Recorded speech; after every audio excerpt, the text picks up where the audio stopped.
Hey, welcome back everyone to another broadcast of In the Trenches. I'm your host, Tom Warkus, and today I sit down with Nir Eyal. Nir writes, consults, and teaches about the intersection of psychology, technology, and business. The MIT Technology Review dubbed Nir the prophet of habit-forming technology. Nir founded 2 tech companies since 2003 and has taught at the Stanford Graduate School of Business. He's the author of the best-selling book, Hooked, How to Build Habit-Forming Products, and Indistractable, How to Control Your Attention and Choose Your Life. And today I sat down with Nir to talk about his most recent book, Indistractable. So first and foremost, I'm going to say pick up your copy of the book. You can get it at any bookstore or Amazon. Just search Indistractable. It's definitely worth it. In today's conversation, we focus on a few of the major areas from the book, including internal and external triggers, like what actually causes the distraction in the first place, and then ways that we can kind of organize our day, organize our calendar, organize our time to get the most out of each day, become productive, and be the type of person we want to be, which is, of course, indistractable, right? And my big takeaway from today's conversation is that there will always be distractions. And the biggest thing is just to be aware of them, that they will happen, they will occur.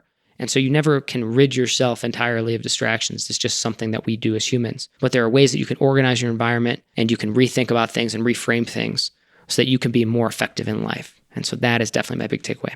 And so I'll leave it at that. Without further ado, let's get to today's conversation.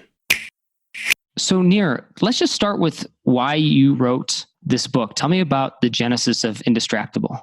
Yeah, so Indistractable came out of a struggle that I myself had with distraction, and that I think I followed the normal course of how most people think about this problem. I blamed technology at first and thought it was all tech's fault. And then the more I dove into this topic, I realized that actually there's a much more interesting root cause that was at the bottom of distraction. I think maybe that's the part that people don't go far enough. Most people kind of just stop it there. and that's what most books will tell you about distraction and technology. And they'll say it's addictive, that it's hijacking your brain, et cetera. But that just didn't prove true to me. I got rid of my technology. I got rid of my apps. I got rid of my internet connection, and I still got distracted. And so I really wanted to get to the bottom of why do we get distracted? What's the deeper psychology there so that we could finally put it in its place?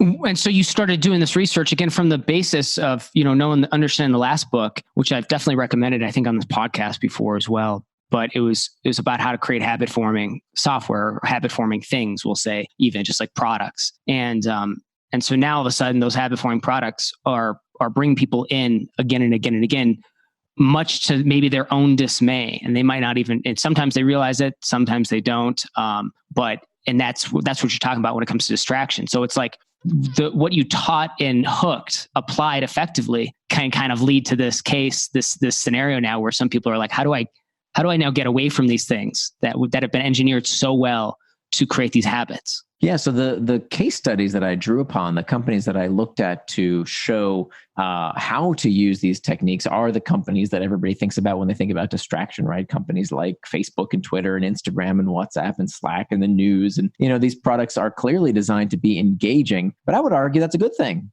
Do we want Netflix to make crappy shows? Is that the idea? Should we tell the iPhone makers, should we tell Apple, please don't make your product so user-friendly? I want to use it too much. Should we tell Facebook, your product is so engaging, I use it too much? I think that's silly. What the hell are we complaining about? This, a few years ago, we were complaining about how tech is too hard to use and only nerds know how to use it. Well, now that the tech designers have given us products that we like to use and are user-friendly, now we're complaining we use it too much. So I think the approach is to stop whining and start doing something about it. 100%. If we hold our breath waiting for the tech companies to change, we're going to suffocate. And so that's really what I wanted to do with Indistractable, is that I found that, it's just so convenient. It's just another thing that we have medicalized, that we've turned into another term that is so overused that it means nothing now. Everything is addictive, right? Everything's addicting your brain. Everything is hijacking your brain. And it's bullshit. It's not true. And in fact, talking this way, turns out, makes it true. That it turns out that the number one attribute of someone who will recover from an alcohol addiction is not their level of physical dependency. It's their own belief in their power to change. And so then this isn't me speaking, this is studies who have found this. And the same thing goes with all sorts of things. If we just blame external factors, then that's what's causing us to become distracted. That's what's causing us to become so-called addicted. That's causing us to be, our brains to be hijacked. Well, then it becomes true. It's called learned helplessness. And I don't think that's really helpful. So I wanted to offer an alternative narrative that acknowledges that, yes, if you are looking for distraction, you will certainly find it these days because technology is so pervasive and is designed to be so persuasive that if you are looking for distraction, then clearly you will find it. But that doesn't mean we're powerless. And in fact, I was patient zero here. I was trying to figure out solutions for myself. And I realized that once you understand the deeper psychology of distraction, you can get it under control and you can make sure you can get the best out of these technologies without letting them get the best of us. Well, let's talk about that for a second then. What are kind of those fundamental principles of distraction, we'll say? Yeah. And then we can talk about how we can kind of combat that. Sure. So to understand distraction, the best place to start is to understand what distraction is not. So what is the opposite of distraction? The opposite of distraction is not focus. The opposite of distraction is traction. That if you look at the etymology of both words come from the same Latin root, trahare, which means to pull, and they both end in the same 6-letter words, A-C-T-I-O-N, that spells action. So traction is any action that pulls you towards what you want to do, things that you do with intent. So if what you want to do is go on YouTube and watch a funny video or learn something or discuss a topic on Reddit or watch ESPN, do it. Great. Enjoy it. Who says that playing Candy Crush is morally inferior than watching 3 hours of football on TV or watching Fox News? What's the difference? There's no difference. If it's something you plan to do with intent, do it, enjoy it, don't feel guilty about it. However, the opposite of traction is distraction. Distraction is any action that pulls us away from what we plan to do, things that we don't do with intent. And so this is where distraction can really be a problem, even when we think it's something good. Right? How many times have we sat down at our desk and we say, ooh, I'm definitely going to work on that big project. I'm definitely going to do that thing I've been delaying. I'm going to do my taxes. I'm going to do this report. I'm going to write up that thing I've been putting off right after I check email, right? Right after I look at that Slack channel, right after I have that gossip conversation with one of my colleagues. And so even if it seems like something kind of productive, right? Having a conversation with my colleagues is a good thing. Checking email is a good thing. No. If it's not what you plan to do with your time, it is just as much of a pernicious distraction as playing a video game and watching a YouTube video. So my goal is not to stand up high and say, oh, technology is bad and Facebook is bad and Instagram is bad. If whatever it is you want to do with your time, you should do it. But I want to help you do it on your schedule as opposed to the app maker's schedule or somebody else's schedule. I want to help you live up to your values according to what you say you want to do with your time. So that's the first step, is to distinguish between traction and distraction. Well, so yeah, I actually I do want you to break it down because I was going to actually ask about like those internal versus external triggers, but we'll probably get to that in a second. So yeah, okay. Yes, exactly. So that's the next step, right? So then we have to ask ourselves, well, what leads us towards traction and distraction? Two things. We have external triggers and we have internal triggers. External triggers are the pings, the dings, the rings, all of the usual suspects that can lead us towards traction or distraction. Now, I don't think all of these external triggers are necessarily bad. If you have an alarm on your phone that says, hey, it's time to work out, it's time to do that big project, it's time to go to that meeting, great, right? That's helpful. That's moving you towards something you wanted to do, that you plan to do with your time. It's moving you towards traction. However, if that notification is leading you towards something you didn't plan to do, well, now it's moving you towards distraction. So what do? Well, we can hack back those external triggers. Not just on our phone, not just on our computer, that's kindergarten stuff. We also need to hack back the external triggers that are all around us. For example, in the workplace, how much time do we waste on stupid emails or redundant meetings or colleagues stopping by our desk? If you work in an open floor plan office, you know how miserable it can be as a hotbed of distraction. We blame our tech and we don't realize how often we're distracted by all of these other type of external triggers that turns out are a much more pernicious source of distraction. But if you really want to get to the mother of distraction, the real root cause of why we get distracted, we have to go a little deeper. The external trigger, these are just one form of triggers that can move us towards traction or distraction. But it turns out that most distraction doesn't start from outside of us, but in fact, most distraction starts from within us. These are called internal triggers. That if we want to understand why we get distracted, why do we do things against our best interest, we have to understand why do we do anything and everything. And if you ask most people, What's the nature of human motivation? They're going to give you some version of carrots and sticks, right? This is called Freud's pleasure principle. And it says that everything we do is about the pursuit of pleasure and the avoidance of pain. Turns out neurologically, it ain't true. That's not what's happening in the brain. What's really happening in the brain is that all behavior is spurred by a desire to escape discomfort. Everything is about pain. Even the pursuit of pleasure, wanting to feel good, is itself psychologically destabilizing. This is called the homeostatic response. We see it in the body. If we feel cold, the body gets us to put on a jacket. If we feel hot, we take it off. If we feel hunger pangs, we eat. When we're stuffed, oh, that doesn't feel good, we stop eating. And the same is true psychologically. If we're lonely, check Facebook. If we're uncertain, we Google. If we're bored, check ESPN, stock prices, sports scores, Reddit, YouTube. All of these products and services cater to these uncomfortable emotional states. So that means fundamentally, if we want to control our attention and choose our life, we have to acknowledge the fact that time management is pain management. I don't care what life hack you learned or what guru tells you to take cold showers at 4 a.m. None of that stuff works unless we fundamentally understand the reason we get distracted is because we don't want to feel something. And if we don't get a grip on how to deal with that discomfort, we will always be distracted by something. Yeah, it's interesting because I wasn't sure exactly where you were going with that, with the reference to a couple of those points, but you tied it in really well at the end, which I think was interesting because originally I was like thinking to myself, I think one of the problems with like kind of Freud's idea, the stick and carrot, is like it is kind of one dimensional, and I think the idea of like kind of pain avoidance initially kind of felt that way, but I see what you're saying when you put it in that context. Because I immediately what came to mind were the people who climb mountains, or the warriors, the boxers, the fighters. There's a drive towards yeah. So explain that to me. I'm really curious about that. Sure. I actually talked to an NFL player a few weeks ago who was like, well, that can't be true because look, I would put myself through hell every time I'd go on the field, right? What wasn't I that was painful. And then,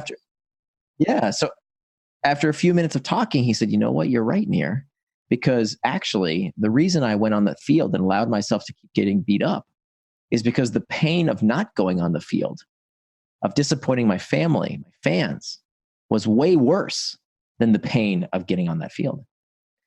And so that's the way the brain works. The brain gets us to do things, even when we want pleasure, right? Think about it.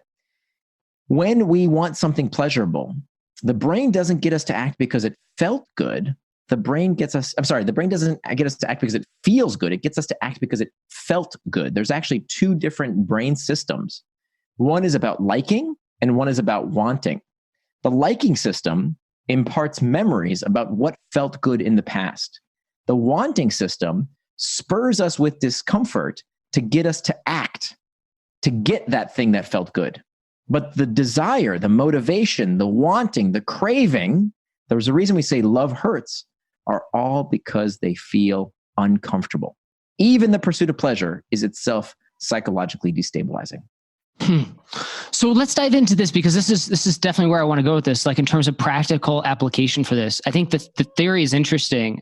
It feels right, like when I think about it, like in terms of like applicability, and also think about like the triggers. And this is something I've thought about for a long time. And I guess you could say in the last few years, definitely was on like we'll say a life hacking type of binge. And one of those is, of course, removing distractions, becoming more productive, and it's interesting.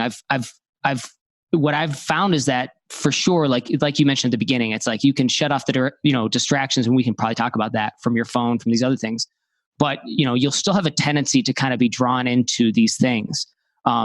Even though I've turned off like my phone notifications, I can't like block out websites, block out social media and stuff like that. I still find myself getting distracted by things like, oh, well, I'm going to edit when I should be writing, right? Or things like that. And I think you talk about that in the book too, even when you were writing the book, how you'd find yourself distracted. So I'm kind of curious, let's put aside the idea of like the digital distraction, although we can come back to it. But when it comes to kind of focusing on the task at hand and actually getting it done when you should be in it, doing it, and getting it finished, I feel like that's where people struggle a lot, or that's where like they'll let themselves get or they become distracted, whether they allow it or not. But how do we kind of combat that piece? Yeah. So there's 3 things that we can do to master our internal triggers. We can reimagine the trigger itself. We can reimagine our temperament, and we can reimagine the task. And this is a whole section of the book, so I'm not going to be able to, go over every detail. But essentially, what this means is we can see it differently. So reimagining the trigger is about coping with that discomfort in a healthier way. So if you don't do this step first, by the way, there's 4 big steps, 4 big strategies to becoming indistractable, and mastering the internal trigger is just the first step. But it's the most important step, that if we can reimagine the internal trigger, if we can see it differently, so that we can cope with it in a healthier manner. One of the things that drives me crazy about the self-help industry is that we've been told that if we're not happy all the time, if we're dissatisfied, if we're discontent, there's something wrong with us. And I think that is incredibly unhelpful, because the fact is nothing could be further from the truth, that we are designed for dissatisfaction. That if you think about it, that feeling of wanting more, that thing that keeps us striving, that is what makes our species so awesome, right? It's because we are perpetually perturbed that we keep striving for more, right? That's why we invent things, why we go to the moon, why we overturn despots. It's all about discomfort, dissatisfaction. That's what drives us. And so the first step is to realize that we need to stop buying this bullshit that if we're not happy all the time, then something's broken with us. No, we are designed this way. The question is, how do we channel that discomfort towards traction rather than distraction? Now, what most people do, they're either blamers or shamers. The blamers say, you see, it's Facebook, it's my iPhone, it's Slack, it's my boss, something's doing it to me. The shamers, they say, man, maybe I'm lazy. I have a short attention span. I have an addictive personality. There's something wrong with me. And neither of those answers typically are right. Now, some people do have a pathology, right? Some people have obsessive compulsive disorder, addiction disorders. There's all kinds of actual pathologies out there, but almost nobody has them, frankly. Very few people actually suffer these. And that's not to minimize it. It's just to say, if you have it, take care of it. All right. It's something that needs to be managed with a professional. But the vast majority of people are not actually addicted. They just think they are, but they're not. And so what we do is neither of those solutions are the right solution. We don't want to be blamers. We don't want to be shamers. We need to understand that the solution is to change how we view these things, to reimagine them. And so instead of getting contemptuous with our discomfort, we need to get curious about it. Simple steps like writing down that feeling, right? That for me, if I was writing and it was difficult and I was stuck and I was feeling boredom, anxiety, stress, fear, whatever it might be, simply writing down that sensation according to acceptance and commitment therapy is a huge step to starting to get control over that sensation. Then we can use techniques like the 10-minute rule to tell ourselves that we can give in to that distraction in just 10 minutes of surfing the urge, of feeling that uncomfortable sensation, exploring it with curiosity rather than contempt, has been shown to be a very effective technique to help keep us on track. What we don't want to do is pure abstinence. When we tell ourselves, don't do it, whatever you do, that often backfires. For example, if I told you right now, whatever you do, don't think about a white bear. That's all you can think about is the white bear, right? Because when you tell yourselves with strict abstinence, don't do it, that's all you can think about. And so what we want to do instead is to surf the urge and tell ourselves something like, in 10 minutes, I can give into that distraction. I can have that piece of chocolate cake. I can go check YouTube or email or whatever it is that I want to do in just 10 minutes. And so I'll oftentimes just tell my phone, set a timer for 10 minutes. And for 10 minutes, I have 2 choices. I can either surf the urge with curiosity rather than contempt, or get back to the task at hand. And 9 times out of 10, if I just give myself a little bit of space to surf that urge, wait out 10 minutes, I'm back at work at the thing I wanted to originally do. I love that. So, this is interesting. That makes sense. The idea of like not having it to be like so black and white for the small things. But I also think it's interesting. I found like in terms of kind of just experimenting with this kind of stuff with myself. I quit drinking alcohol completely. Like I think actually it's October now. So this would be like 2 years now. And it was like a black and white thing. And it's not like I have anything against it. And it's not like I was an alcoholic or anything like that. I was just like, I'm just going to turn this off right now and just see how it goes. And then the second thing I did it too was media, like news. So I used to be really, what I would have said the word flippantly, maybe like addicted to news, but just like always like reading it and being so into it. And now I haven't read like a newspaper, or I don't even know what's going on at all, except that I would guess that it's probably the same thing that's been going on like a year ago. So like the main drivers of my distraction and stuff like that, I have totally blocked out. And I like the idea of zooming in on small things that aren't that like consequential, and you're probably going to do anyway. Check your phone, check email, these little things, just 10 minutes. Yeah.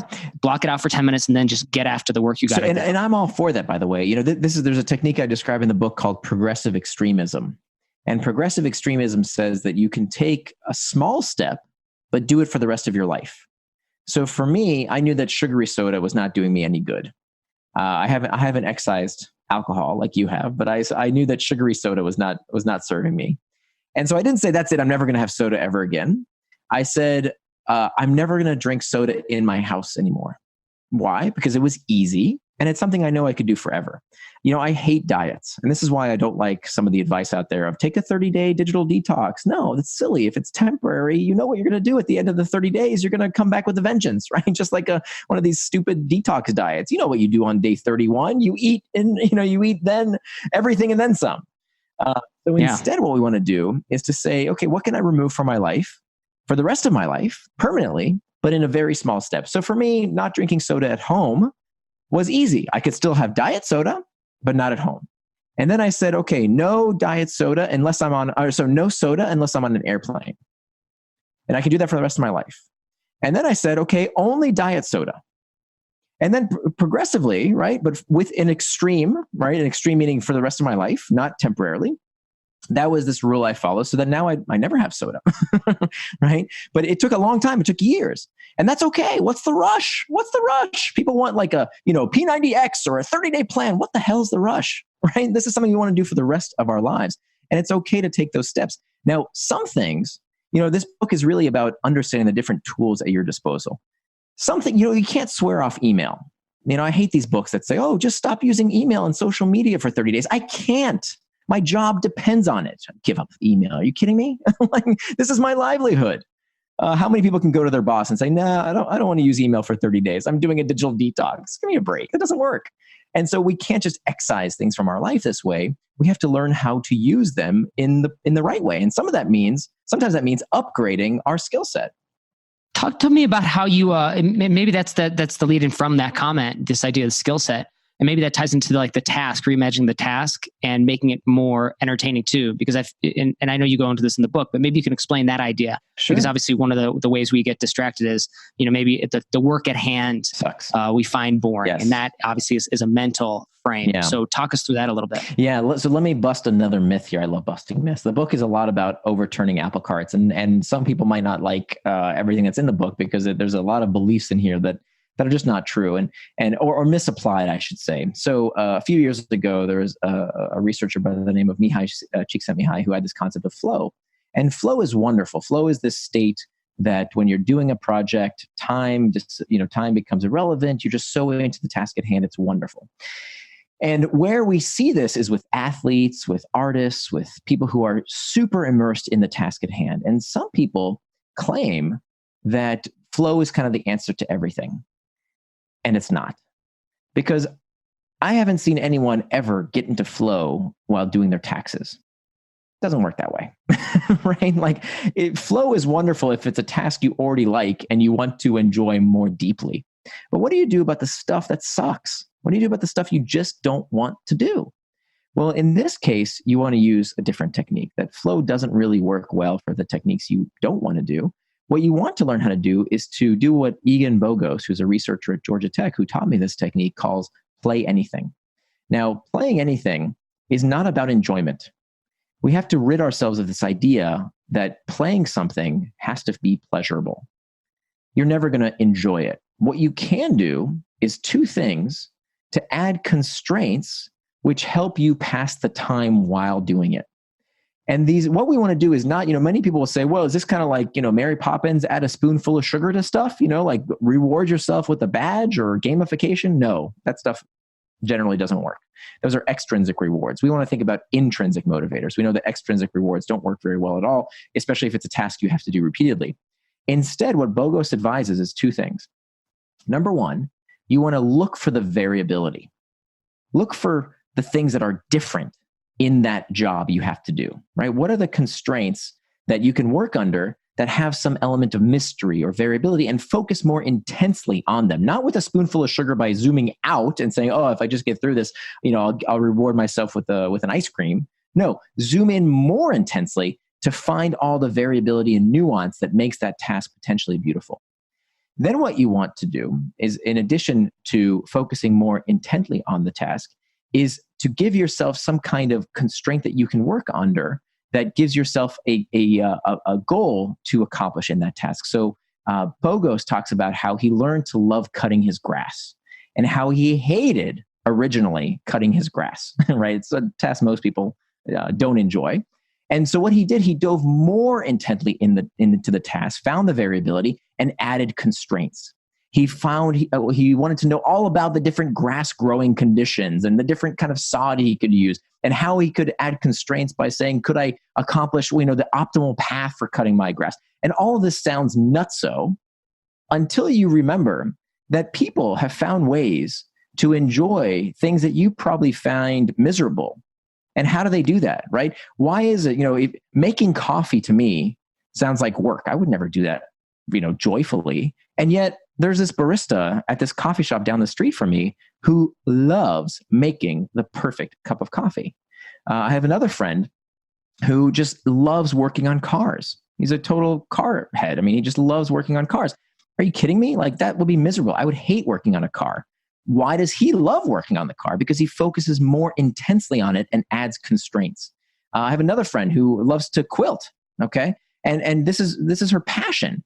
Originally, she didn't like it. Now she loves it. Again, she dove more intensely into the task and added constraints. And so that's how we can learn how to play anything and reimagining the task. And for those who are listening, because I know a lot of the audience are entrepreneurs, founders, creators, and stuff like that. People who kind of have to be more self-driven and for their own businesses and their own kind of livelihood. I think part of that too, it sounds like, and one way to kind of apply that is I guess thinking of what is the objective with your business? Because I think some people get burned out on it too, like when they're trying to bootstrap a business or get something started. And so things that are interesting can lose their luster. But I think if you reframe it and say, well, it's like, how could I do this faster? How could I do this in 5 minutes instead of 5 hours? How could I create a system around this so I don't have to, spend time on this? Things like that.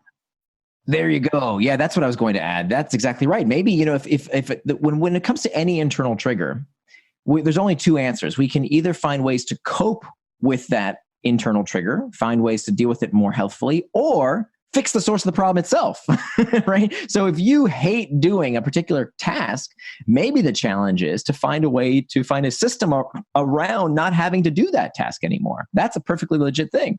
And if day after day after day, you just hate that particular thing, that might be a source of discomfort that you are trying to escape from, in which case it may be better to fix that source of the problem itself, because you might not be able to cope your way out of it. So one of the things that does come up was this idea, and you have this in the book, it says addicts' beliefs regarding their powerlessness was just as significant in determining whether they would relapse after treatment as their level of physical dependence.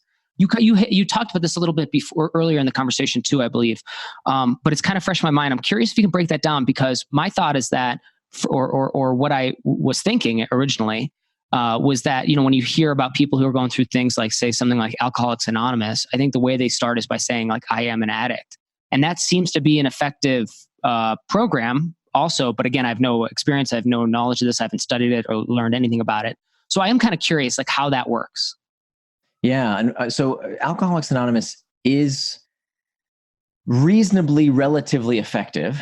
And that rate is about 12%. What the studies show us, that Alcoholics Anonymous is about only 12% of people who partake in that program actually stick with it, which is not great. 12% is not fantastic. But even with a program like Alcoholics Anonymous, it's what helps people get through it and stick with it. The most successful folks are the ones who become the sponsors. Interestingly enough, I think if there's any bit of genius to that program, it's this model of each one help one. And that's actually something I talk about in the book as well, that we can use in our own lives to fight distraction, is this idea of making what's called an identity pact. When you start calling yourself with a moniker, whether that moniker is I am X days sober, okay? This can also work in reverse, by the way. This is why I bristle at this term addict and addiction, because for most people, addiction is temporary. All right, the number one recovery program in America, in the world, in fact, is not Alcoholics Anonymous. It's aging out. It's people who were addicted at one time in their life changes. They don't need an escape from an uncomfortable reality like they did before, and they stop using, right? This happens all the time, even with very addictive substances. And so what we find, or they stop, many people don't even stop using, they just stop abusing, right? There are many cases of people who were alcoholic and had a problem with alcohol and then now drink moderately. That's very common. It's not widely reported, but that actually is the case.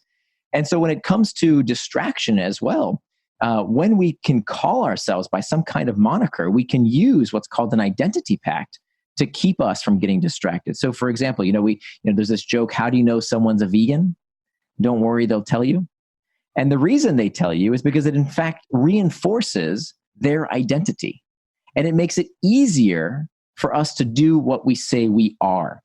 So it turns out that a devout Muslim doesn't need to expend willpower or self-control to not drink alcohol. Why? Because a devout Muslim does not drink alcohol. A vegan does not consume meat. It's just who they are. And so it becomes what they do. And so we can use the similar principle of a moniker for becoming indistractable to help us prevent getting distracted by saying, nope, I am indistractable. Sorry, I don't return emails within 5 minutes of getting them. I'm indistractable. I have other priorities. I do things a little bit differently. And I'm hoping that can become a moniker that we all understand, that people are proud of the fact that they don't want their attention and their lives to be manipulated by other people and controlled by others, but that in fact they want to control their own attention and their own life. So we're coming up to the time here, but I did want to get to this one last bit if we have the time. And it was to ask you, like, if we zoom in on the calendar or your timeline to make sure you get done the things you want to get done and you're living with more intention, walk me through some of your tips or suggestions or strategies for that to actually make the best use of our time. Sure. So this is the second step. So there's 4 big strategies to becoming indistractable. The first is to master the internal triggers. The second is to make time for traction. The third is to hack back the external triggers. And finally, the fourth is to prevent distraction with pacts. Now, that second technique is about making time for traction. This is incredibly important. And it's very simple, very, very effective. It turns out that 2/3 of Americans don't keep a calendar. Well, it's almost like, if you think about how much time and money we put into protecting our stuff, right? We put our money in a bank, we have security systems for our home, we have alarms on our cars. But when it comes to our time, oh yeah, come on by, take as much of it as you want. So our work takes time, our kids want our time, our spouses want our time, whatever's happening in the news, on Twitter, on Facebook, all of this stuff eats up our time. And so the solution to that is to plan ahead. If there's one motto I want people to remember from my work, it's that the antidote to impulsiveness is forethought. If the chocolate cake is on the fork on its way to your mouth, it's too late. You've lost. If the cigarette is lit and you're about to take a puff, you're going to smoke. If you sleep next to your cell phone and you're closer to your device than you are with your lover, well, then you're going to reach for it first thing in the morning.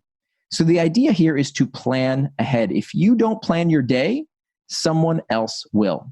And that means we have to plan our time down to the minute. And so this is a practice called time boxing. It's been shown in thousands of studies to be a highly effective way to make sure you do what it is you say you're going to do. And it just involves planning time for the things that are important to you so that you can live according to your values. Now, I'll give you a link in the show notes that I built a free tool that makes this very, very easy to do, because I found most tools out there were very complicated. There's no, it's free and you don't even have to log in. You can just use it. But the idea here is that you want to know what your week looks like, because that is the only way to tell the difference between traction and distraction, is to see on your calendar what it is ahead of time that you plan to do. Everything that's on your calendar is traction. Anything that is not on that calendar is a distraction. And then what we want to do is to synchronize our calendar with the stakeholders in our life. So we can do a schedule sync with our husband and wife. We can do it with our colleagues at work, with our boss, so that we all are on the same page around how we want to spend our time. And this is revolutionary. I mean, this will really increase your quality of life, especially at work. So many of us as managers or as employees, we only think about the outputs, right? What we want to get done every day, but we don't think about the inputs. And your input is your time, right? You wouldn't go to a baker and say, hey, I need 100 loaves of bread, but I don't know how much flour I have, and I don't know how much sugar and salt and yeast I have. So can I get those 100 loaves of bread? He's going to say, no, of course not. I need to have the input in order to give you your output. And so we have to do the same thing with our time. We have to synchronize our schedules so that we can get clear about how we are going to spend our time to make sure that we don't get distracted.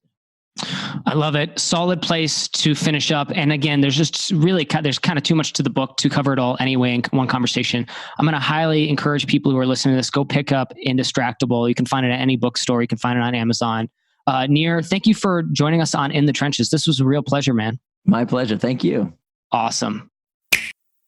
And that wraps up another broadcast of In the Trenches. If you enjoyed today's episode, please leave a rating review. Just go to tommorkes.com/iTunes, and that'll take you to iTunes where you can leave a 5-star rating review. And that really helps spread the word about this podcast.